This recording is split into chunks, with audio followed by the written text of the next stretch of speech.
এই তো মামে দুজনের দুটো পার্সেল আসছে, তো কি আসছে সেগুলোই আপনাদের সাথে আজকে শেয়ার করব। একটা আমার আর একটা হচ্ছে আমার মেয়ে ইশিকার। আমি ভাই অত রং ঢং করে ওই যে ওপেন করতে পারি না, যেভাবে পারি আমি সেভাবেই জাস্ট খুলে ফেলি। ঠিক আছে,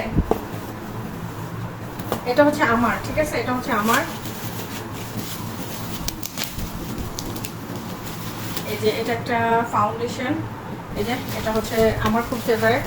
তো যাই হোক, আমারটা তো আপনাদের সাথে শেয়ার করলাম, এখন হচ্ছে ইশিকারটার পালা। তো যাই হোক, মেয়ের জন্য এই যে মেয়ের জন্য একটা ময়শ্চারাইজার আমি অর্ডার করেছিলাম একটা পেজ থেকে। এই পেজ থেকে আমি সবসময় অর্ডার করি, আর ওরা আমাদেরকে মানে একদম ভালো জিনিসটাই দেয়। তো যাই হোক, এটা হচ্ছে মেয়ের, আর মেয়ের এটার সাথে একটা সানস্ক্রিন দিয়েছে, এটা ব্যবহার করে দেখার জন্য যদি ভালো হয় পরবর্তীতে নেওয়া যাবে আর কি। তো